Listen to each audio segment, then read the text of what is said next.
Assalamualaikum warahmatullahi wabarakatuh.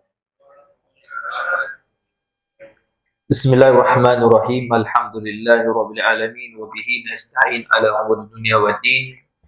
Wa sallallahu ala sayidina Muhammadin khataman nabiyyin wa ala alihi wa sahbihi ajma'in wa la hawla wa la quwwata illa billahil aliyyil azim.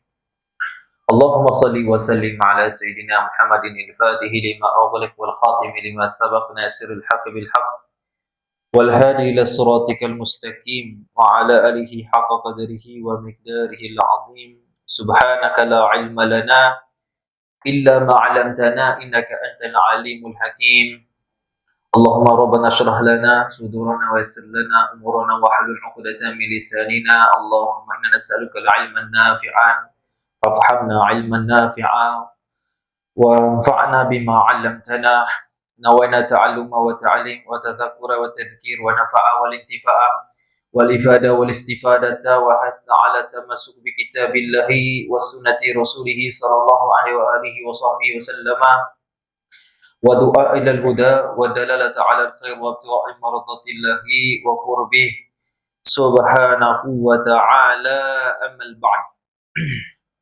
Alhamdulillah, segala puji dan syukur kepada Allah Subhanahu wa taala. Jadi pada hari ini kita akan sambung semula pengajian kita di dalam kitab Penawar Bagi Hati karangan bagi Al-Imam Syekh Abdul Qadir Al-Mandili rahimahumullah wa radhiyallahu taala anhu, iaitu sampai kita muka surat 38. Muka surat 38 baris yang kelima. Sampai situ.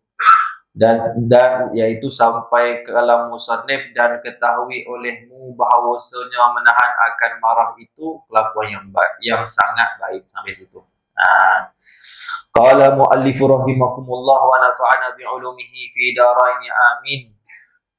Berkata Syekh Abdul Qadir Mandili, dan ketahuilah olehmu bahawasanya menahan akan marah itu kelakuan yang sangat baik. Jadi kita kena tahu tuan-tuan dan puan bahawasanya menahan marah itu merupakan salah satu perbuatan, satu amal. Maksudnya pelakuan ni amal yang sangat baik. Jadi bila tahan marah dapat pahala. Jadi jangan kata orang kata apa, tahan marah saja tak dapat pahala, tapi tahan marah pun dapat pahala. Nampak tak? Jadi salah satu amal yang baik, kata Syekh Abdul Qadir Al-Mandili, telah memuji akan dia, yakni kelakuan menahan marah itu. Telah memuji akan dia oleh Allah Ta'ala di dalam firman dengan firman-Nya Allah, wal kadhiminal ghaidha. Artinya dan yang menahan mereka akan marah. Jadi Allah Ta'ala puji, Allah Ta'ala sebut di dalam Al-Quran, wal kadhiminal ghaidha. Maksudnya artinya dan yang menahan mereka itu akan sifat marah. Jadi orang buat marah kepada kita, lalu kita menahan marah, maka Allah Ta'ala sebut dalam Al-Quran wal kadhimin. Allah Ta'ala sebut dan orang-orang kadhimin, orang-orang yang menahan marahnya. Ghaid iaitu marah, kadhimin orang yang menahan. Jadi orang datang buat masalah dengan kita, zalim kita, buat apa kepada kita, maka kita pun tahan marah. Maka kita ni dikategorikan kadhimin. Kalau kita dapat tahan. Jadi beruntunglah kalau ada orang itu dia dapat menahan marah dia, sebab Allah Ta'ala dah puji dah kepada dia, tuan-tuan dan puan. Jadi sebab itu tuan-tuan dan puan, marah ni nampak tak salah satu amalan yang sangat baik, tuan-tuan dan puan. Dan kita seharusnya marah itu, perlulah marah itu pada yang tempat dia, dan bukanlah marah itu mengikuti hawa nafsu kita. Jadi marah pada tempat ni, itulah yang kita sebut sebelum ni, marah kerana agama, marah kerana iman, iaitu orang yang kufur pada Allah Ta'ala, marah orang cela agama Islam, marah orang cela Nabi, marah orang putus ulama. Tak apa marah. Sebab apa? Sebab benda itu dituntut. Cuma pastikan marah itu kerana Allah, bukan kerana nafsu. Jadi Nabi SAW tu diriwayatkan oleh Aisyah radhiyallahu taala anha, Aisyah kata apa? Ma ra'aitu Rasulullah sallallahu alaihi wasallam nampak tak muntasiran man min muzlimatin zalimaha qat. Kata Aisyah, aku tak pernah melihat bahawasanya baginda Nabi sallallahu alaihi wasallam itu cuma nak menang daripada orang yang melakukan kezaliman ke atas baginda Nabi sallallahu alaihi wasallam, malam tunhaq hurmatun min maharimillah, selagi mana kalau nampak tak tidak mencederai ataupun tidak menyebabkan daripada melanggar batasan-batasan ataupun perkara yang diharam oleh Allah. Maksudnya Nabi SAW ni tak marah kalau orang zalim ni diri dia. Untuk diri dia, Nabi SAW tak marah. Beza dengan kita, kita ni marah sebab diri kita, kan? Tapi Nabi SAW tu kalau marah sebab kerana maharimillah, maksudnya sesuatu yang diharamkan oleh Allah. Kalau orang langgar hukum Allah, maka Nabi SAW marah. Itu dikatakan. Maka kata Aisyah, fa'idan tuhika min maharimillahi syai'un, sekiranya kalau ada orang yang melanggar akan apa batasan yang Allah Ta'ala telah tetapkan, sesuatu yang diharamkan oleh Allah, nampak tak? Kana asyadduhum fi dhalika ghadban, maka Nabi SAW pasti orang yang sangat paling marah di kalangan sahabat. Maka Nabi SAW lebih marah daripada orang lain. Tak ada orang boleh challenge Nabi SAW yang marah kalau orang itu melanggar hukumnya Allah Subhanahu wa ta'ala. Sehingga disebutkan Al-Imam Al-Bajuri, Nabi SAW tu kalau marah tu, nampak tak, itu akan keluar satu urat di dahi Nabi SAW. Maka kata Imam Bajuri di sini menunjukkan kuwatul ghadabiyah, kekuatan kemarahan yang ada pada baginda Nabi SAW bila betul-betul Nabi SAW marah. Jadi Nabi SAW marah tu kalau sebab agama, maka akan keluar urat, sampai keluar urat dekat dahi baginda Nabi SAW. Ada tak orang sini? Kalau marah keluar urat, paling-paling pun keluar urat kat tekak lah. Tapi kalau tengok orang tu marah kat sini, Nabi SAW macam tu, tuan-tuan dan puan-puan. Kalau marah keluar urat dekat tengah dahi baginda Nabi SAW, tuan-tuan dan puan-puan. Jadi itu dikatakan. Jadi Nabi SAW marah juga, bukan tak marah. Tapi marahnya itu atas dasar kerana syariat, kerana nampak tak hukum-hukum Allah Subhanahu wa ta'ala apabila orang melanggarnya. Adapun selain daripada itu, Nabi maafkan. Nabi SAW maafkan, tuan-tuan dan puan. Jadi kita seharusnya mencontohi baginda Nabi sallallahu alaihi wasallam. Contohilah baginda Nabi SAW dalam akhlak baginda Nabi sallallahu alaihi wasallam. Nabi SAW itu masa pembukaan kota Mekah itu ramai yang Nabi SAW maafkan. Siapa saja Nabi SAW tak maafkan? Abi Sufyan itu yang pernah berperang dengan baginda Nabi sallallahu alaihi wasallam, Nabi maaf. Habar bin Aswad itu yang menyebabkan anak baginda Nabi SAW yang bernama Zainab itu keguguran sehingga wafat sebab dia baling tombak. Habar bin Aswad. Apa lagi? Ikrimah bin Abi Jahal, anak Abu Jahal pun Nabi SAW maafkan. Ramai sebenarnya Nabi SAW maafkan. Bayangkan ribu-ribu tu yang pernah buat salah dengan Nabi sallallahu alaihi wasallam, pernah cerca Nabi, pernah maki Nabi, pernah berperang dengan Nabi, pernah menyebabkan sahabat-sahabat ada yang meninggal. Hatta seorang hamba yang pernah membunuh pakcik baginda Nabi sallallahu alaihi wasallam pun nampak tak? Iaitu Sayyidina Hamzah radhiyallahu taala anhu. Tapi Nabi SAW bila nampak dia, Nabi SAW sedih. Nabi SAW kata, kalaulah kau boleh pergi daripada pandanganku, kau pergi. Sebab kalau Nabi melihat wajah dia, maka dia akan sedih. Teringat pakcik dia, Sayyidina Hamzah radhiyallahu taala radhiyallahu. Tapi begitu jadi Nabi SAW maafkan. Ini kemaafan baginda Nabi sallallahu alaihi wasallam. Nabi SAW mau pernah seorang Arab Badui tarik baju collar Nabi sallallahu alaihi wasallam, dari riwayat rida yang Nabi SAW sangkut dekat leher baginda Nabi sallallahu alaihi wasallam. Tarik macam tu sampai berbekas ni. Sahabat tengok, sahabat geram sungguh. Ini buat Nabi sallallahu alaihi wasallam macam tu. Tapi Nabi SAW kata jangan kamu marah, jangan kamu buat apa-apa. Jadi Nabi SAW dakwah dia sampai dia masuk Islam. Dan begitu juga kisah orang-orang yang satu Arab Badui yang datang Masjid Nabawi. Nampak tak? Tiba-tiba dia datang situ dia kencing. Sahabat-sahabat kejar dia. Kata Nabi, jangan kejar, jangan pukul. Kata Nabi SAW. Nampak tak? Maka Nabi SAW kata, kalau kamu kejar dia, lagi teruklah masjid ni. Akan berjujuran. Akan daripada air kencingnya. Maka Nabi SAW suruh sahabat ambil air. Nabi SAW basuh sendiri dengan tangan baginda Nabi Muhammad SAW. Pemaafnya baginda Nabi Muhammad SAW. Jadi berkait dengan Nabi SAW, Nabi SAW itu memaafkan. Begitulah apa-apa berkait dengan kita. Kalau boleh kita maaf. Kata Nabi SAW dalam hadis, sekiranya kalau kamu mampu tidur dalam keadaan kamu tidak marah, faf'al, lakukanlah. Maksudnya, kamu boleh maafkan semua orang. Sebab itu dalam satu riwayat ada seorang lelaki, itu Nabi SAW sebut akan datang masuk dalam masjid seorang ahli syurga. Dalam hadis disebut macam tu. Jadi sahabat tengok, seorang ni masuk. Nampak tak? Dari riwayat 3 kali Nabi sebut. 3 kali keadaan lah. Nabi SAW sebut, datang kamu. Sampai sahabat ni kata memang betul-betul ahli syurga lah. Sahabat ni, lelaki ni. Maka datanglah seorang sahabat Nabi SAW ikuti dia, kata aku nak tidur sebab aku ada problem dengan ayah aku. Katanya dari riwayat tu Abdullah bin Umar. Nampak tak?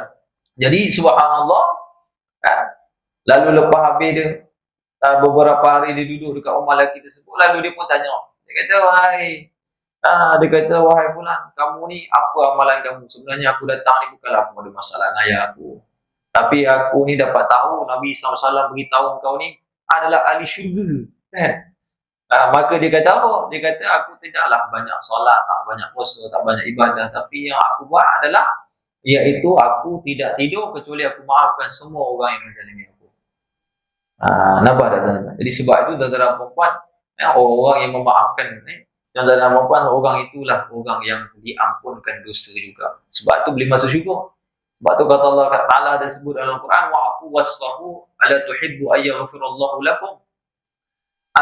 Maafkanlah dan ampunkanlah. Apakah kamu tidak suka sekiranya kalau Allah mengampunkan dosa kamu? Ya. Kalau kita maafkan orang, Allah juga maafkan dosa-dosa kita. Sebab kita maafkan orang. Jadi sebab tu orang yang banyak pemaaf, dosa dia habis. Macam tu saja. Apa-apa yang dia buat dulu, dosa-dosa dia ampun oleh Allah SWT. Sebab apa? Sebab dia memaafkan hamba Allah Subhanahu wa Ta'ala. Jadi pemaaf ni bukan sifat yang mudah untuk kita ambil. Sebab pemaaf ni tuan-tuan dan perempuan, dia adalah sifat-sifat manusia-manusia yang terafdal di sisi Allah. Sebab itu dalam satu riwayat hadis itu daripada Uqbah bin Amir, dia pernah satu ketika dia kata, aku berjumpa dengan Nabi sallallahu alaihi wasallam. Nampak tak? Maka ketika itu aku pun sambut tangan bagi Nabi SAW, salam. Nampak tak? Maka bila aku salam, maka Nabi SAW pun kata, ya Uqbah, wahai Uqbah, dia kata, ala khabirukah, nak tak aku ceritakan kepada engkau bi afdalil khalaiq, ataupun bi afdalil akhlaq ahli dunia wal akhirah. Nak tak aku cerita kepada engkau sebaik-baik akhlak bagi ahli dunia dan juga ahli akhirat. Orang ke ahli akhirat tu akhlak paling baik dan juga dunia ni siapa? Kata Nabi SAW. Kata Nabi SAW, yang pertama, kata Nabi SAW, tasilu man qata'ak, iaitu kamu menyambungkan, iaitu akhlaknya adalah kamu menyambungkan hubungan silaturahim siapa yang putus silaturahim itu. Orang tu tak nak kawan dengan kamu, kita kawan dengan dia. Dia tak nak tegur kita, kita tegur dia. Dia tak nak mulakan salam, kita beri salam, tak apalah. Kau nak putus silaturahim tu kau punya pasal, tapi aku tak nak putus silaturahim. Itu disebut oleh Nabi SAW. Yang kedua kata Nabi SAW, wa'ati man haramah, dan kamu berikan, nampak tak, kepada orang yang mengharamkan kamu. Memberi kepada orang yang haram. Orang tak pernah bagi kita, kita bagi. Kata Nabi SAW. Yang ketiga, wa ta'fu 'amman zalama, dan kamu memaafkan dengan orang yang menzalimi kamu. Jadi inilah akhlak yang paling baik, orang yang paling afdal tuan-tuan dan puan-puan. Sebab itu disebutkan Allahumma salli Muhammad, Nabi SAW sebut dalam hadis, Nabi Musa SAW tu pernah berkata kepada Allah, pernah bertanya kepada Allah, ya Rabbi, wahai Allah, ay ibadika a'azzu minka, a'azzu alik, ya Allah, wahai Tuhan, siapakah hamba-hambamu yang paling mulia di sisimu? Yang paling mulia di sisimu. Nampak tak? Maka kata Allah Subhanahu wa taala firman-Nya alladzi idza qadara afa. Kata Nabi sallallahu alaihi wasallam, Nabi Musa alaihi wasallam, Allah taala sebut nampak tak, iaitu orang yang mampu marah. Idza qadara, dia mampu marah. Ya. Kalau dia nak pukul orang, dia boleh pukul. Hebat, dia memang hebatlah. Mungkin dia belajar silat apa-apa, boleh sangatlah dia nak pukul orang. Kalau dia nak marah, memang boleh marah sebab dia barang. Tetapi kata Nabi Musa AS, Allah kata, tetapi dia tak jadi marah, tapi dia maafkan. Dia boleh balik nak balas kalau orang buat zalim kepada dia, tapi dia tak buat kezaliman tersebut, kecuali dia memaafkan. Dan inilah orang yang paling mulia di sisi Allah Subhanahu wa ta'ala. Dalam riwayat lain, seorang bertanya kepada Sayyidina Abi Darda. Dia kata, wahai Abi Darda, man a'azzun nas? Siapakah orang yang paling mulia kan? Maka kata Abi Darda, allazi ya'fu iza qadara. Nampak tak? Maka orang yang paling mulia di sisi Allah Ta'ala ni siapa? Siapa orang yang mampu tetapi dia memaafkan. Itu baru betul orang yang kuat, orang yang hebat. Sebab tu Nabi sebut, laisa syadid bisur'ati wa innama syadid may yamliku nafsahu indal ghadabi. Bukanlah orang yang kuat, orang yang boleh bergusti, ajak orang bergaduh, sparring, ajak orang berdebat, ajak orang ni sekian tu bukan orang yang kuat. Tapi orang yang kuat ni orang yang yamliku nafsahu indal ghadabi. Dia boleh tahan nafsu dia, diri dia ketika orang buat marah kepada dia, kata Nabi sallallahu alaihi wasallam tentang perempuan. Jadi itu disebutkan. Dan sabda lagi Rasulullah sallallahu alaihi wasallam, ini kelebihan orang yang memaafkan. Man qadama ghaidan walau syaa ayumdiyahu amdahu mala Allahu qalbahu yaumal qiyamati amnan wa imanan. Artinya, barang siapa menahan ia akan marah, dan jika mengkehendaki ia meluluskannya, nescaya kuasa atas meluluskannya. Nescaya memenuhkan Allah Ta'ala akan hatinya pada hari kiamat daripada sentosa dan daripada iman. Nampak tak? Dan daripada satu riwayat daripada redha wallahu a'lam. Jadi Nabi sebut dalam hadis, barang siapa nampak tak yang menahan marah, kata Nabi. Dalam dia mampu untuk marah, kata Nabi. Dia mampu untuk sampaikan, dia mampu untuk kata balik. Nampak tak? Maka kata Nabi SAW, Allah Ta'ala nanti di yaumul qiyamah, Allah akan memenuhkan hatinya itu penuh dengan sentosa. Sentosa maksudnya keamanan, tenang. Ini salah satu orang yang memaafkan itu dapat kelebihan di yaumul qiyamah. Ya, pada hari kiamat semua orang jadi takut. Tapi kalau orang yang memaafkan orang, maka orang ini di yaumul qiyamah Allah bagi dia ketenangan. Semua itu dipanggil yaumul faz'il akbar, hari panik yang terbesar. Semua takut. Nabi-nabi pun takut semua. Dan ada orang yang mana mereka itu diberikan keamanan. Nampak tak? Diberikan keamanan daripada Allah Subhanahu wa taala. Nampak tak atas dasar apa? Sebab dia memaafkan orang lain. Jadi itu dikatakan. Yang kedua, Allah memenuhkan hatinya itu dengan keimanan. Jadi orang yang memaafkan orang, dia dapat rasa keimanan, dapat rasa ketenangan. Kalau macam mana pun kita hidup kat dunia ni, orang buat zalim dengan kita, tapi kita simpan dendam, kita simpan rasa marah, hidup kita tak tenang. Tak tenang, teman. Tapi kalau kita ni, orang buat kita marah, kemudian kita lepas begitu, rasa tenang. Sebab apa? Hilang masalah. Sebab itu Imam Ahmad bin Hanbal itu berlaku mihna ni fitnah. Imam Ahmad bin Hanbal pada zaman Khalifah Ma'mun, maka Imam Ahmad bin Hanbal ni ditangkap sehingga dipenjarakan lebih kurang 18 bulan. Sebab Imam Ahmad bin Hanbal berpendapat tidak sependapat dengan khalifah yang ketika itu telah terjebak ataupun telah terpengaruh dengan fahaman Mu'tazilah, menyatakan Al-Quran itu adalah makhluk. Jadi kata Imam Ahmad bin Hanbal, Quran itu kalamullahul qadim, bukan makhluk, bukan hadis. Mu'tazilah lain. Jadi Mu'tazilah ni nampak itu satu fahaman sesat.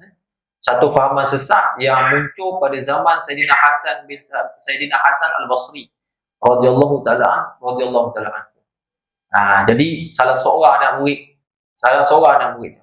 Jadi satu ketika tu berlaku dah mula ramai yang terpesong dan ada yang mengatakan nampak tak, ada yang mengatakan tentang benda-benda yang pelik tentang akidah. Maka beritahulah kepada Imam Hasan Al-Basri. Oh, ada orang sampai kepada Imam Hasan Al-Basri, kan? Maka Imam Hasan Al-Basri pun dia pun tundukkan kepala dia, maka dia bawa anak-anak murid dia pergi dekat ni. Sambil dia tunduk tu, tiba-tiba seorang daripada anak murid dia, itu apa nama dia, guru kepada Imam Al-Jubai tu, kan? Jadi dia pun bangun, dia pun mengatakan, dia kata sekian daripada fahaman yang sesat lah. Maka kata Imam Hasan Al-Basri, sungguhnya dia ni qad i'tazala, telah berhindar, tak ikut mati mazhab aku, keluar dia daripada. Maka sejak tu dia pelopori juga daripada Imam Al-Jubai sampailah nampak tak, sampai zaman Khalifah Ma'mun terpengaruh. Jadi Mu'tazilah ketika itu mereka menguasai kerajaan. Akhirnya Imam Abi Hanbal masuk penjara, dipukul setiap hari, macam-macam lah, dahsyat, macam-macam dibuat. Itu dipanggil mihna. Jadi ada banyak ulama karang kitab tentang mihna Al-Imam Abu Hanifah. Banyak tuan-tuan dan puan. Jadi kalau kita baca tu sedih, tuan-tuan dan puan. Yang banyak buat fitnah pun ada di kalangan alim ulama yang jealous dengan Imam Ahmad bin Hanbal. Jangan kata tuan-tuan dan puan, ulama-ulama dulu macam tu lah. Sekarang ni kita tengok ada orang kutuk Imam Syafi'i, memperendahkan Imam Syafi'i, kata Imam Syafi'i ni sekian, tak betul lah. Ada pula baru-baru kita tengok komen, dia panggil Syafi'i je, Pi'i, la ilaha illallah. Dan ada pula yang mengatakan Imam Syafi'i itu pendapatnya tak kuat lah. Jadi benda ni mengundang kepada netizen-netizen yang menyebabkan akhirnya masyarakat ni tengok tak hormat lah ulama. Jadi bolehlah kita kata dia bukan maksum pun. Sedangkan Imam Syafi'i ni mujtahid mutlak, tuan-tuan dan puan. Mujtahid mutlak ni ulama sebut, tuan-tuan dan puan, nak jadi mujtahid mutlak ada 17 syarat dia. Satu syarat kalau kita dengar pun belum tentu lagi kita dapat mengikutinya, tuan-tuan dan puan. Kalau syarat dalam menuntut ilmu saja cukup lah. Kalau alim tu pun dah tak akan lepas kita. Itu tak cerita bab warak lagi, apa lagi, semuanya macam-macam. Jadi Imam Syafi'i itu subhanallah alim, tuan-tuan dan puan.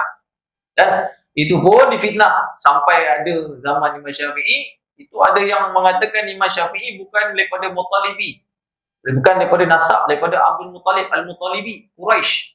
Ada yang kata dia nasab Abu Jahal. Ada. Maka ditulislah Al-Imam Fakhrur Razi dalam satu kitab Manaqibu Syafi'i, tentang manaqib Imam Syafi'i, merak mengatakan dengan jawapan-jawapan yang sangat tuntas, menjawab tomahan orang menuduh Imam Syafi'i ini keturunan daripada Abu Jahal. Bayang tuan-tuan. Imam Abu Hanifah macam tu juga. Dan maka lepas dia keluar daripada penjara, orang tanya kepada dia, wahai Imam Abu Hanifah, kan kau tak membalas balik ke kepada ulama-ulama yang ada fitnah kau, ada buat kau macam ni. Maka kata Imam Abu Hanifah, dia kata, untuk apa? Dia kata, aku sudah maafkan mereka. Orang kata, macam mana kau boleh maafkan? Mereka buat kau ni teruk, fitnah kau teruk, macam-macam, sampai kau masuk penjara. Seorang alim, seorang yang mempunyai darjah, ada mazhab, masuk penjara, tuan-tuan dan puan. Sebab fitnah saja, bukan buat maksiat pun. Sebab fatwa saja, tuan-tuan dan puan. Maka akhirnya masuk penjara.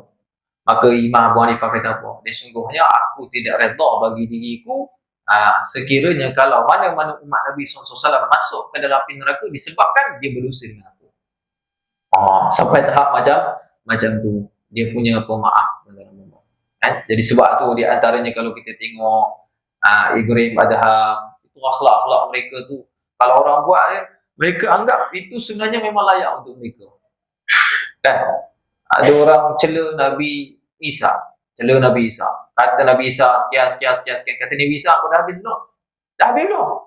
Kata lagi tersebut, dah habis dah, aku dah puas maki kau. Kan? Maka dia pun pergi. Kan? Nabi Isa pun kata, moga-moga Allah ampunkan kau, doa. Maka orang tanya kepada Hawariyun, tanya kepada Nabi Isa, wahai Nabi Isa, kenapa kau tak balas balik orang ini? Doa kat dia agar dia hancur. Maka kata Nabi Isa, dia kata, al-mar'u yakhruj mimma 'indahu wa ana akhruj mimma 'indi. Seorang tu akan keluarkan dengan apa yang ada dalam hati dia, sedangkan aku akan keluarkan apa yang ada dalam hati aku lah. Apa hati aku? Maaf, aku maafkan. Aku tak balas balik. Kan? Begitulah Ibrahim Adham pernah dipukul, dicambuk tuan-tuan perempuan. Dia kata orang yang dipukul ini adalah orang yang berdosa dengan Allah, layak dipukul. Lepas tu dah salah pukul rupanya. Askar tu minta maaf kepada dia, dia kata, sungguh setiap kali engkau pukul aku dan kau angkat tongkat kau tu, cotah kau itu, maka setiap kali kau angkat, aku dah maafkan. Kau pukul, kau angkat, aku maafkan. Kau pukul, kau angkat, aku maafkan. Macam tu. Begitu juga Al-Habib Abu Muhammad Al-Haddad pernah satu ketika dia berdakwah kat masjid, tiba-tiba datang golongan muda. Nampak tak? Datang kata sesat bid'ah lah, apalah nilah tulah nilah. Kan? Maka Habib tahan saja. Balik rumah dia menangis. Dia menangis. Maka orang tanya kepadanya, Habib, kenapa kau menangis ni? Habib Muhammad Al-Haddad ni guru kepada Habib Muhammad Hafiz. Kenapa kau menangis? Dia kata aku menangis. Nampak tak? Sebab aku lambat memaafkan orang yang caci maki aku tadi kat dalam masjid. Sepatutnya aku maafkan, aku duduk kat masjid, bukan dekat dalam rumah. Jadi aku dah buat silap, dia katanya. Aku sudah lambat memaafkan. Ini kita bertahun-tahun tuan-tuan. Ada orang bertahun-tahun putus silaturahim, tak tegur adik-beradik sama adik-beradik tuan-tuan yang keluar sama rahim. Tak nak saling memaafkanlah. Macam mana pun keadaan, tuan-tuan maafkan. Jadi dapat pahala, tak rugi, dapat ketenangan. Nampak tak? Itu yang Allah dah berikan ganjaran kepada orang yang mereka itu, nampak tak? Mereka itu, Allahumma salli Muhammad, dapat ganjaran apabila mereka memaafkan tuan-tuan dan perempuan. Ada satu seorang lelaki itu datang pada Nabi SAW. Datang pada Nabi SAW dan mengadu ada orang zalim dia. Kan? Maka tak habis dia cakap tu, maka Nabi SAW kata kepada dia, kata Nabi SAW, innal muzlimina humul muflihun yaumal qiyamah. Sungguhnya orang-orang yang dizalimi itu orang-orang yang akan berjaya di yaumul qiyamah. Jadi lelaki ni bila dengar Nabi SAW sebut macam tu, maka dia terus reda hati dia. Dia kata, kalau begitu ya Rasulullah, aku maafkan dia. Aku maafkan dia sebab nak lepas kat akhirat esok. Apalah sangat kat dunia ni orang buat kita, betul tak? Yalah, memang manusia tu terasa. Biasalah tu manusia. Kan? Kata Imam Syafi'i, kalau orang tak rasa marah, dia dibuat marah, orang tu himar. Manustughdiba walam yaghdab fa huwa himar. Kan? Kalau orang buat marah kepada kita tak marah tu himar. Keledai. Tapi macam mana kita melawani diri kita tu. Jadi itu di antaranya tuan-tuan perempuan. Jadi kalau orang yang memaafkan, maka Allah Ta'ala juga akan memaafkannya. Dalam satu riwayat Allah bagi dia redha tuan-tuan perempuan. Itu dikatakan. Wallahu alam. Baik. Bab yang keempat pada menyatakan dengki. Jadi Al-Imam Syekh Muhammad An-Nawawi, Syekh Abdul Qadir Mandiri nak menyebutkan tentang bab yang keempat, iaitu bab yang keempat pada menyatakan dengki. Bermula dengki itu iaitu mencita-cita akan hilang nikmat daripada orang lain. Jadi dengki ni tuan-tuan nampak, kata Imam Ghazali, dia merupakan cabang daripada marah. Macam mana datang dengki ni? Sebab ada beberapa sebab lah tuan-tuan perempuan. Jadi kadang-kadang kita tengok ada orang ada hasad dengki, tuan-tuan perempuan ada dengki ni. Macam mana boleh datang? Sebab ada beberapa sebab. Di antaranya adalah kerana kata Imam Ghazali ada beberapa sebab lah. Yang pertama kata Imam Ghazali dalam Ihya Ulumuddin, sebab ada permusuhan. Sebab ada permusuhan. Jadi bila sebab ada permusuhan, maka ketika itulah datang dengki dan juga hasad ni. Jadi kita kena tahulah sebab-sebab dia. Mana datang dia tuan-tuan dan puan. Jadi datangnya sebab permusuhan. Yang kata Imam Ghazali radhiyallahu taala anhu, nampak tak? Dan inilah sedahsyat-dahsyat sebab yang menjadikan orang itu akan jadi hasad, dengki. Jadi sebab pernah bergaduh, maka dia dengki. Dia tengok orang ni masih sihat, orang ni ada nikmat, anak dia pandai belajar, dia punya gaji lagi besar, tapi sebab pernah bergaduh dulu. Sebab tu kata Imam Ghazali, orang yang bergaduh, nampak dah datang hasad dengki itu asal dasar sebab dia pernah bergaduh. Itu dikatakan tuan-tuan dan puan-puan. Nampak tak? Baik. Yang kedua sebab daripada Allahumma salli Muhammad, Yang kedua, sebab menjadikan orang itu jadi hasad dengki, kata Imam Ghazali, adalah ta'azzuz. Ta'azzuz ni rasa mulia. Rasa mulia. Jadi dia rasa, kata Imam Ghazali, iaitu dia rasa berat kalau tengok orang-orang yang lebih daripada dia. Jadi dia tak boleh tengok orang ni ada kekuatan ataupun kelebihan ataupun kecantikan lebih daripada dia. Kata Imam Ghazali, semisalnya orang-orang yang jealous, tak boleh tengok orang ada wilayah yang lebih luas daripada dia. Jadi kalau dia raja, mungkin dia akan dengki dengan raja yang lain sebab tengok jajahan dia lebih dahsyat. Ataupun ilmu, kata Imam Ghazali, tengok orang ni ada ilmu, dia tak boleh tengok orang ni. Jadi datang hasad dengki tu. Sebab apa? Sebab dia rasa mulia diri dia. Tapi kalau dia rasa diri dia lemah, tak ada apa, maka tak datang penyakit hasad dengki tu. Tapi sebab dia rasa diri dia mulia, nampak tak, dia tak boleh tengok orang ada alim daripada dia. Ataupun kata Imam Ghazali, disebabkan harta. Nampak tak? Maka kata Imam Ghazali, dia takut sekiranya kalau orang yang mempunyai jajahan, wilayah ataupun harta ataupun ilmu itu boleh takabur pada dia, boleh sombong dengan dia. Jadi kalau boleh, dia seorang saja yang boleh sombong. Jadi dia rasa mulia, kata Imam Ghazali radhiyallahu taala anhu. Nampak? Dan kata Imam Ghazali, dan dia tak mampu sekiranya kalau nampak tak? Sekiranya kalau dia yang terpaksa minta maaf sebab mungkin dia kurang daripada ilmu dan sebagainya. Maka itu kata Imam Ghazali radhiyallahu taala. Ini sebab yang kedua. Sebab yang ketiga adalah kerana takabur. Kenapa datang hasad ni, tuan-tuan dan perempuan? Kerana datang rasa takabur. Maka kata Imam Ghazali, inilah nampak tak sebab yang ketiga. Kerana apa? Kerana dia rasa dia lebih besar daripada orang lain. Nampak tak? Sebab apa? Kata Imam Ghazali, sebab dia dah biasa dihikmat. Dia dah biasa memperkecil orang. Tapi tiba-tiba dia tengok ada orang lebih daripada dia. Tak boleh, aku nak besar macam mana? Macam mana aku nak memperkecil macam ni? Macam mana aku nak suruh orang ni hikmat pada aku? Dia ni lebih mulia. Tak boleh jadi. Maka datang hasad dengki. Itu kata Imam Ghazali. Itu dikatakan. Itu yang berlaku pada orang-orang Arab kafir Quraisy. Nampak tak? Jadi mereka ni rasa mereka ni tak nak beriman. Bukan sebab mereka tak percaya Nabi. Mereka percaya Nabi. Kan? Mereka sangat-sangat tahu Nabi SAW. Mereka ni gelar Nabi sebagai Al-Amin. Sebelum Nabi SAW dibangkit menjadi Nabi pun. Maksudnya diberikan wahyu. Sebelum diberi wahyu tu, nampak tak? Dah memang mereka gelar Nabi SAW sebagai Al-Amin. Orang yang jujur, amanah. Sehingga ketika Kaabah dibina, nampak tak? Sehingga mereka berkhilaf. Siapa yang nak letak? Maka datang kabilah Quraisy kata yang ni, Hashim kata ni, Akamilah ni.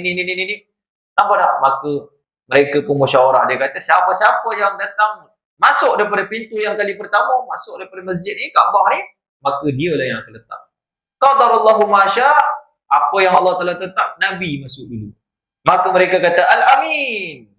Mereka dialah Al-Amin, iaitu Nabi Muhammad SAW. Maka masing-masing kabilah diletakkanlah ridak masing-masing. Diletakkan satu ridak, letak aja aswad. Maka Kaabah dah siap bina ketika itu, tak tahu siapa nak letak. Maka Nabi SAW yang letak dengan tangan baginda Nabi SAW. Mereka tahu kemuliaan baginda Nabi SAW. Bukan itu saja. Kalau kita mengaji kitab Syama'il Usul, membahaskan tentang ajdadun Nabi SAW. Datuk-datuk Nabi SAW.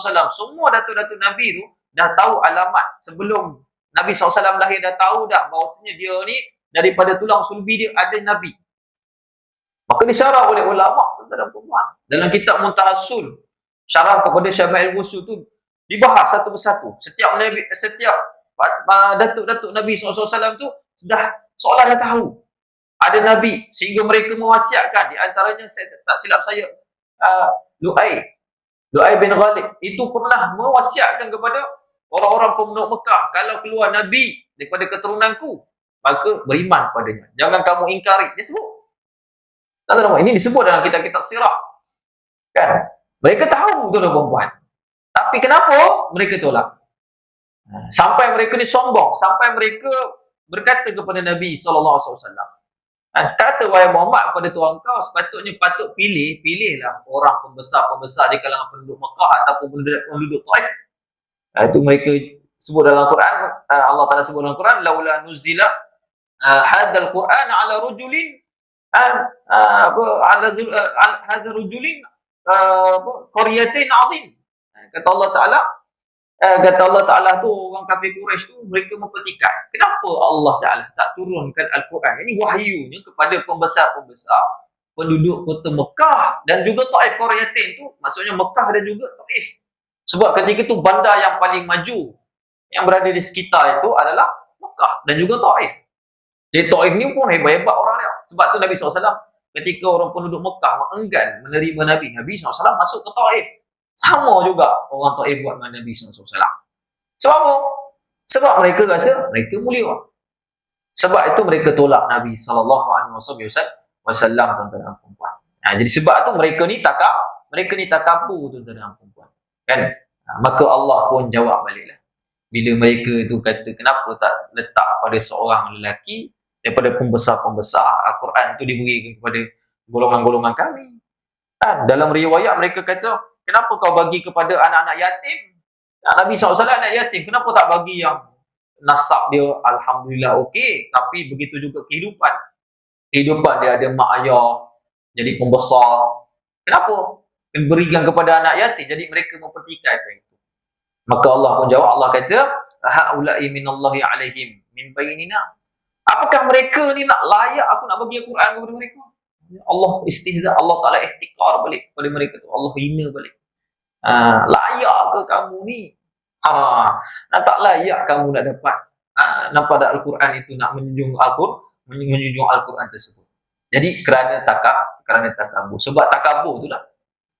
Nampak tak? Itu sebab yang ketiga. Begitu jugalah orang-orang Yahudi, mereka tak masuk Islam sebab apa? Sedangkan dalam satu riwayat Abdullah bin Abbas tu pernah mengatakan, dalam riwayat dia kata sungguhnya Allahumma salli Muhammad, orang-orang Yahudi dulu tu kalau mereka nak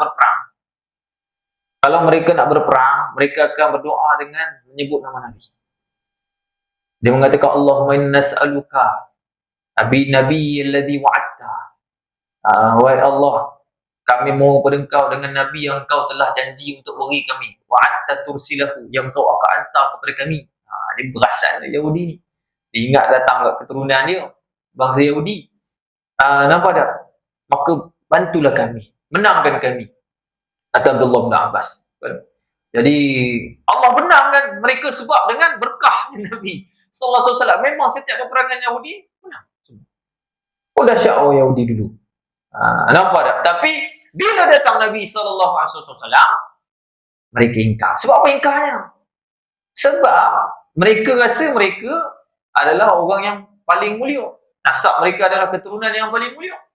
Maka mereka dah tak hasad dengki. Sebab apa? Mereka takabur. Sebab mereka takabur. Kan? Jadi mereka pun ingkar. Itu Allah Ta'ala sebut dalam surah Al-Anfal tu, Allah kata apa? Inna ad-dina 'indallahi al-Islam. Wa ma ikhtalafa alladhina utul kitaba illa min ba'di ma ja'ahumul 'ilmu baghyan bainahum. Wa ma yakfuru billahi fa innallaha sari'ul hisab. Kata Allah Ta'ala, Allahumma salli Muhammad, sesungguhnya agama di sisi Allah tu hanya Islam saja. Islam saja. Dan sesungguhnya berlaku pertelingkahan orang-orang Yahudi ni, dan mereka berpecah-pecah. Oleh kerana apa berpecah tak ikut Nabi SAW? Oleh kerana apa? Ketika telah mereka dapat tahu ilmu baghyan bainahum, telah mereka dapat tahu bahawasanya Nabi SAW itu Nabi akhir zaman datang kat keturunan dia. Nampak tak? Maka ketika itu mereka kufur kepada Allah.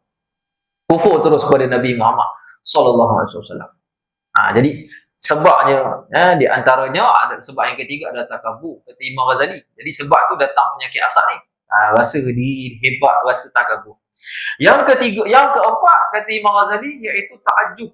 Kenapa datang penyakit asal ni? Iaitu kerana ta'ajjub, kerana rasa kagum di diri. Nampak tak? Jadi mereka pernah kata pada Nabi SAW, orang-orang Quraisy, ma'antum illa basyarum misluna. Kamu ni Tak ada lain bukan kecuali manusia macam kami je. Oh, tuan-tuan dan puan. Jadi sebab tu mereka ni tolak Nabi sallallahu alaihi wasallam. Jadi kerana itu mereka datang hasad kepada Nabi sallallahu alaihi wasallam. Yang kelima iaitu kata Imam Ghazali al-khauf min fautil maqasid.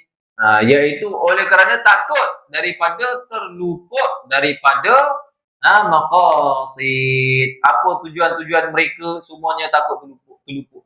Jadi kalaulah Nabi sallallahu alaihi wasallam itu sampaikan mereka iman apa semua, takut apa tujuan mereka. Tak naklah, tak apalah. Dunia aku tak dapat ni, tak boleh. Nampak tak, maka aku tak mau ikut. Dia pun jadi hasad pada Nabi sallallahu alaihi wasallam. Macam mana pun nak hancurkan Nabi sallallahu alaihi wasallam tuan-tuan dan puan. Itu yang disebutkan. Yang keenam, itu kata Imam Al-Ghazali hubbu riasah.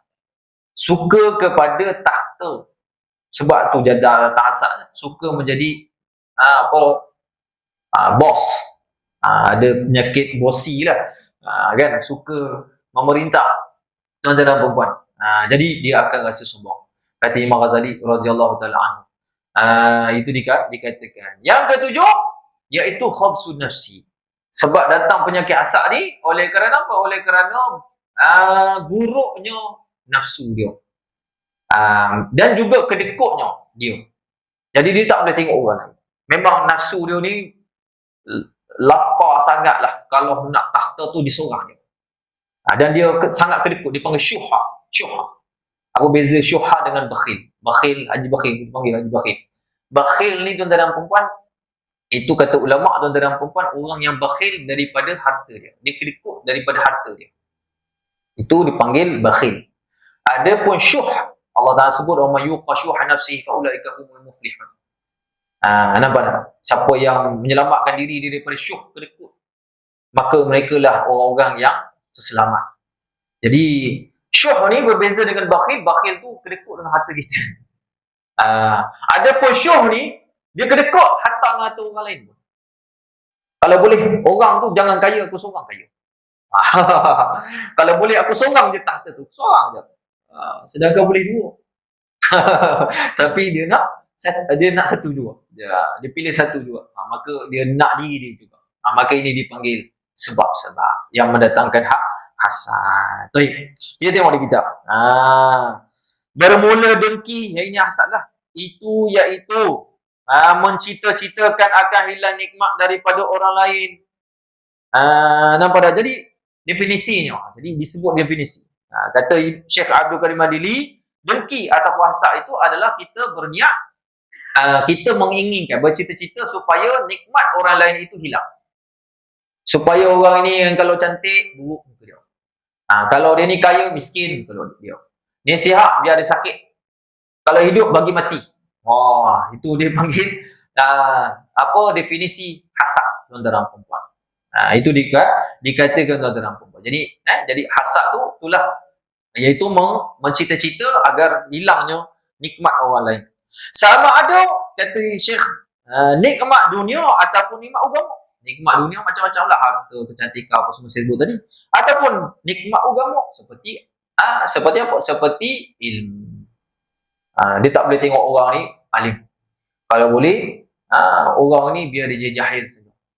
Kalau ada majlis-majlis ilmu dia tak mau share, seorang-seorang ngaji. Nampak tak? Dia jadi kalau boleh orang lain biar jahil. Dia seorang je alim. Jadi macam ni. Orang yang macam ni tuan-tuan dan puan. Jadi ni mempunyai hasad. Sama ada pada nikmat agama. Nampak tak? Atau mencita-citakan akan turun balasan, akan turun bala atasnya. Nampak tak? Atau mencita-cita akan turun bala atasnya. Tertimpa orang tersebut musibah tuan-tuan dan puan. Jadi dia harap kalau boleh orang tersebut terkena musibah. Kalau boleh janganlah orang tersebut itu hidup bahagia. Jadi dia ni kalau boleh nak orang itu sengsara kehidupan dia. Itu dikatakan tuan-tuan dan perempuan. Jadi martabat hasad ni tuan-tuan dan perempuan ada para ulama sebutkan. Tuan-tuan dan perempuan. Itu martabat tu ada 4 jenis hasad yang kita kena tahu. 4 jenis hasad. Hasad tu terbagi kepada 2 lah, saya sebut dulu. Hasad tu terbagi kepada 2. Yang pertama hasad yang baik. Pertama hasad yang buruk. dipanggil hasadul mazmumah, yang kedua dipanggil hasadul yang baik, hasadul mahmudah. Hasad yang mazmumah ni lah meniat untuk menghilangkan nikmat orang lain, dia seorang saja hidup bahagia. Hasad yang kedua dipanggil hasad yang mahmudah ataupun dipanggil ghibtah. Ghibtah ni maksudnya cemburu. Nanti kita sebut tuan-tuan dan puan. Jadi itu dikatakan. Dan kata ulama, martabat hasad itu ada 4. Macam mana kita nak tengok bagaimana keadaan orang yang hasad ni? Ada 4. Yang pertama, kata ulama, ayuhibbaz zawala ni'mati anhu wa in kanat la tanqilu ilaihi wa hadha ghayatul khubsi. Kata ulama, yang pertama orang yang punya hasad iaitu dia suka kalau nikmat orang itu hilang. Walaupun nikmat tu dia tak dapat. Apalah, janji orang tu tak dapat nikmat tu. Ada tak orang macam ni? Ada. Kalau boleh, tak ada siapa-siapa dapat. Biar semua tak ada dapat. Dan kalau boleh, dia nak buat orang ini supaya hilang. Apa-apa pun tak dapat manfaat. Dia tak dapat manfaat pun tak apa.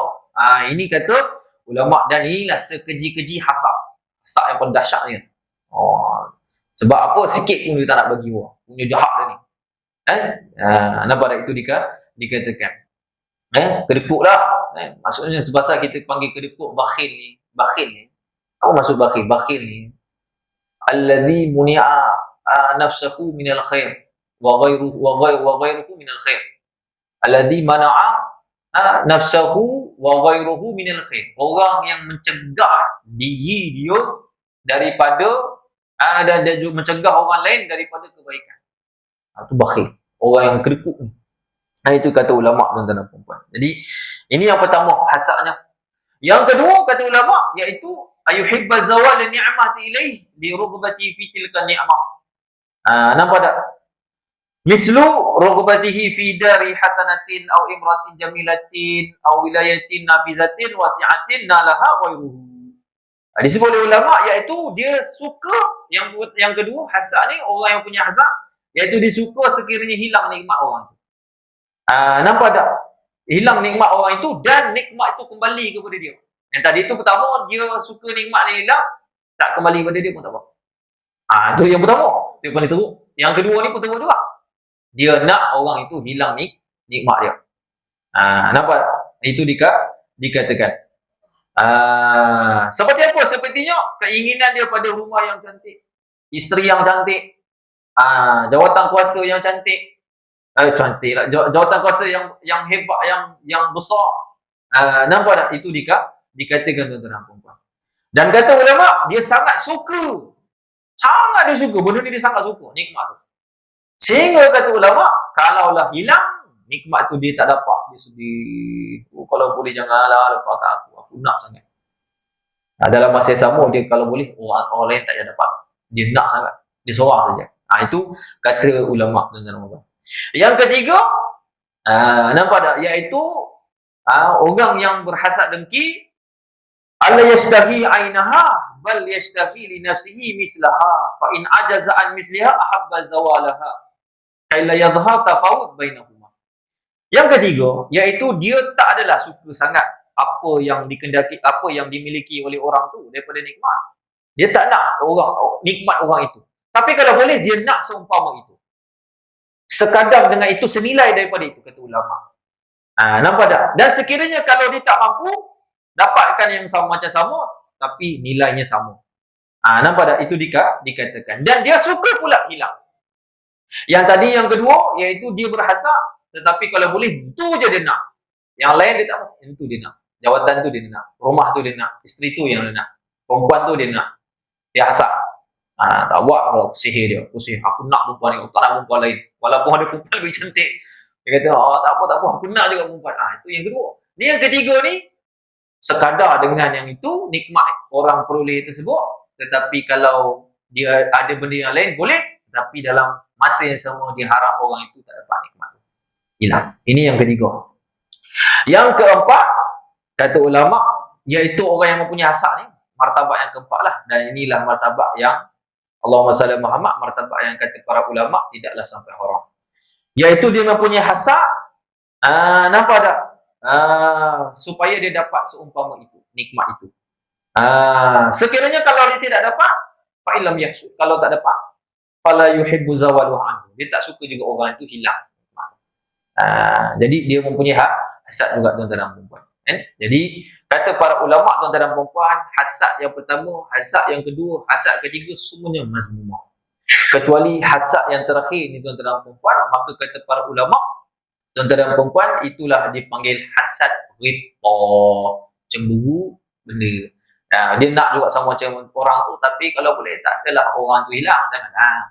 Nampak tak, kalau boleh aku nak juga orang macam, aku nak orang yang alim, alim macam orang ni. Dasar dalam satu hadis Nabi sallallahu alaihi wasallam, la hasada illa fi isnin. Tidak boleh berhasad kecuali kedua perkara saja. Dua perkara saja kamu boleh berlaku hasad. Yang pertama, rajulun atallahul mala. Lelaki yang Allah Taala kurniakan dia itu akan harta, fasalatahu, maka dia menghabisi harta tersebut itu pada kebaikan. Menginfak. Jadi kita tengok Allah seronoknya kalau jadi macam Datuk ni, Tan Sri ni, orang kaya ni, jutawan ni, billionaire ni, aku dapat sedekah juga. Tak apa.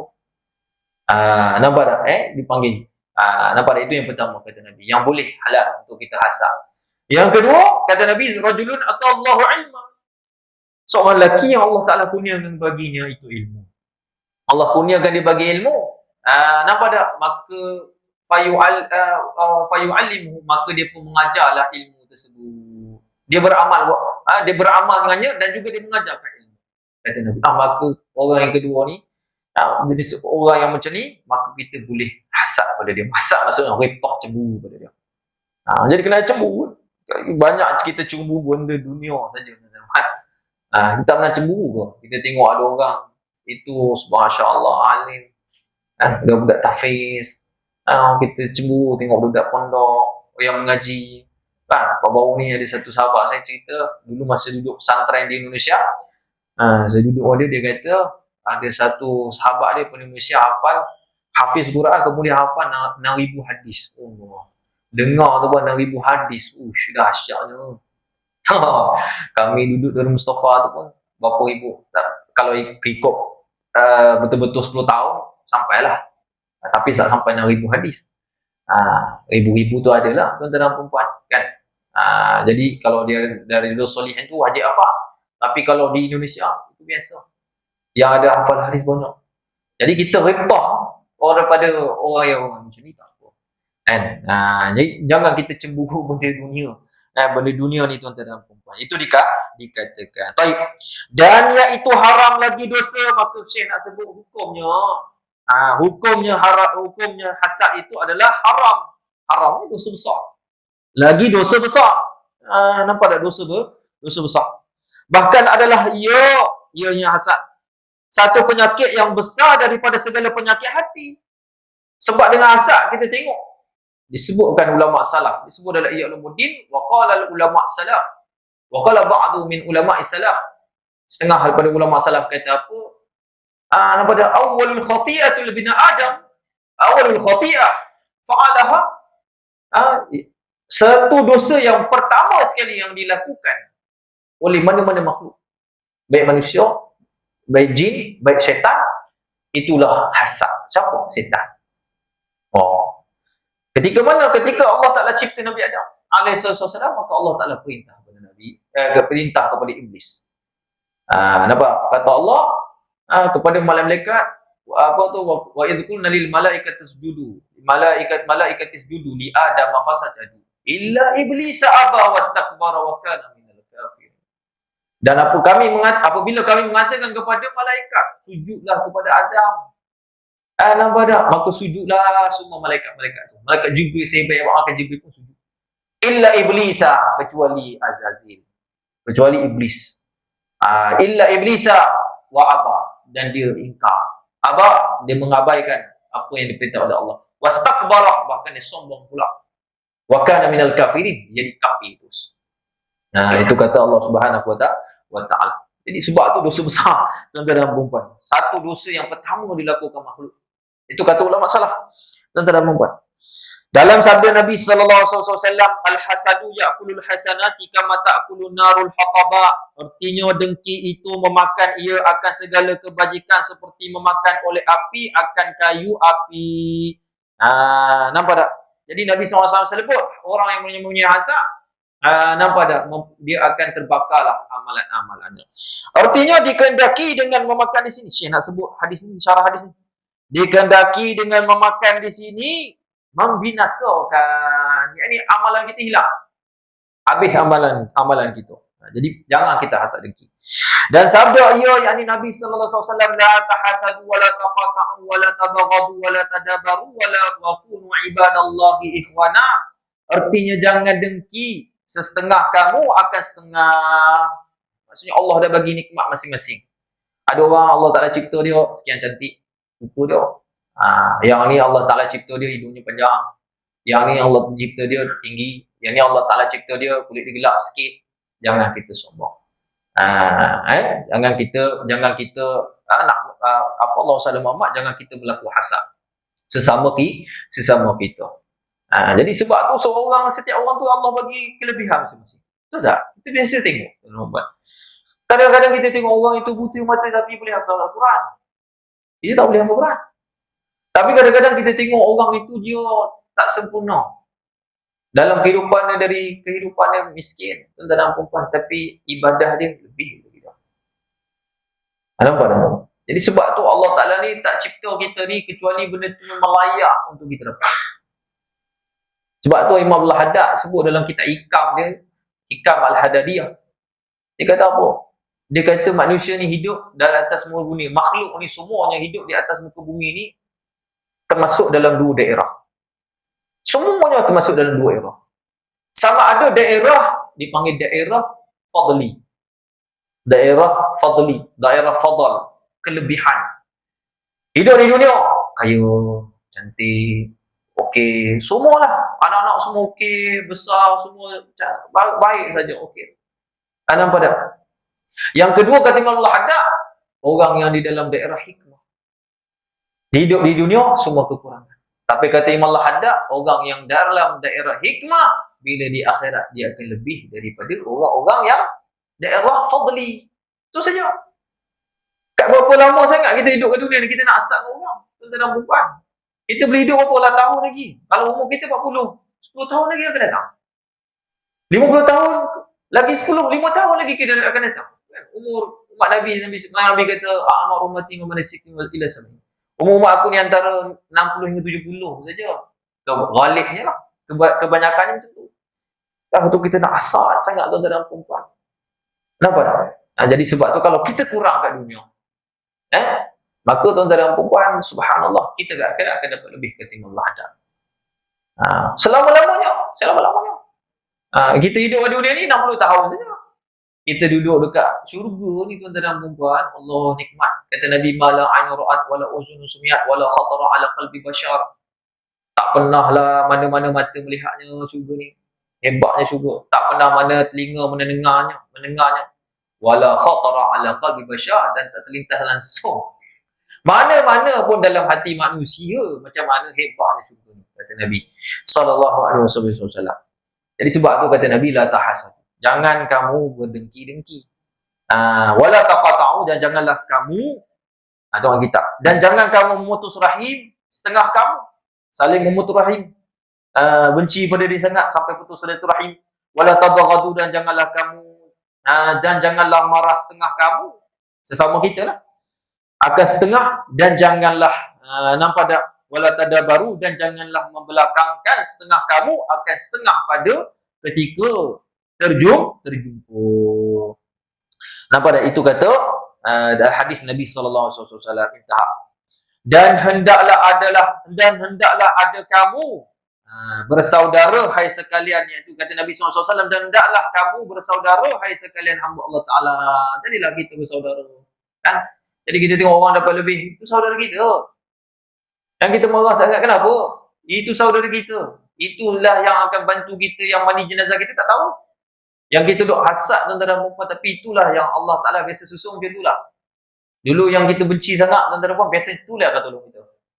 Dan ini kebanyakan yang Allah Ta'ala akan bagi untuk bagi pengingat kepada kita. Jadi sebab tu Nabi sebut, bila kamu benci, kalau kamu suka jangan terlalu suka. Bila kamu terlalu benci, jangan kamu terlalu benci. Bila kamu marah, jangan terlalu marah. Betul? Sebab satu hari kamu akan mencintai, kamu akan membenci sesama. Jadi sebab itu tuan-tuan dan puan-puan, pastikan khairul umur awsatuha. Jangan kita melampaui, Itu dikatakan tuan-tuan dan puan-puan. Dan sabda lagi Rasulullah SAW, dabba ilaikum da'ul umama, dabul umami qablakum, al-hasadu wal baghdha. Hadis artinya berjalan kepada kamu penyakit segala umat yang dahulu daripada kamu, iaitu dengki dan sangat benci. Nampak tak? Jadi Nabi sebut, kita umat Nabi SAW ni akan berpenyakit seperti umat-umat dulu, penyakit hati. Apa dengki dan juga saling membenci. Itu kata Nabi SAW. Dikehendaki dengan berjalan di sini, nampak tak? Dan di sini iaitu melarat dan berjangkit. Maksudnya berjangkit. Kita tengok tuan-tuan dan puan-puan memang merebak penyakit hasad dengki. Nampak tak? Dulu mungkin daripada sekian fulan bin fulan, tapi sebabkan orang ini pun tak berpuas hati dengan dia, maka menyangkit juga. Sama menyangkit. Begitulah kita tengok tuan-tuan dan puan-puan sampai 7 keturunan kadang. Kemarahan tu menyangkit tuan-tuan dan puan-puan. Jadi Nabi sebut tu betul lah berlaku tuan-tuan dan puan-puan. Itu yang dimaksudkan. Ini yang dimaksudkan melarat dan juga berjangkit. Nampak tak? Itu dikatakan wallahu ta'ala a'lam. Jadi insya-Allah taala nanti kita akan sambung pada kalam musannif, iaitu dan bermula sebab bagi dengki itu ada kalanya takabur dan sebagainya. Insya-Allah taala kita akan sambung daripada kalam al-musannif al-muallif rahimahullah. Jadi mudah-mudahan Allah taala kurniakan kepada kita taufik, Allah taala hiasi hati kita dengan amal ibadah. Allah jauhkan kita daripada hasad dengki. Allah taala jauhkan kita daripada sifat-sifat yang dibenci oleh Allah, dimurkai oleh Allah Subhanahu wa taala. Allah himpunkan kita dengan baginda Nabi Muhammad sallallahu alaihi wasallam. Allah tunaikan hajat-hajat kita duniawi dan juga ukhrawi. Allah Subhanahu wa taala sembuhkan segala penyakit yang datang dalam keadaan penyakit, Allah taala sembuhkan. Yang tak tahu ada penyakit, Allah taala jauhkan insya-Allah taala. Dan mudah-mudahan Allah Subhanahu wa taala mempermudahkan segala urusan, memperingankan segala hutang piutang kita. Allah Subhanahu wa taala memberikan hidayah kepada ahli keluarga kita, diri kita, seluruh umat kaum muslimin. Dan Allah membantu para sahabat kita, saudara kita yang berada di Palestin, di Yaman. Allah taala pelihara ulama-ulama mereka, pelihara anak-anak mereka, harta-harta mereka dan darah-darah orang muslimin. Amin ya rabbal alamin. Allahumma barik lana fi Rajab wa Sya'ban wa ballighna Ramadan. Allahumma barik lana fi Rajab wa Sya'ban wa ballighna Ramadan. Allahumma barik lana fi Rajab wa Sya'ban wa ballighna Ramadan. Wa nas'aluka al-'ilma an-nafi'an fanfa'na bima 'allamtana. Wa sallallahu ala sayyidina Muhammadin nabiyil ummi wa ala alihi wa sahbihi wa baraka wa sallam. Walhamdulillahi rabbil alamin. Amin.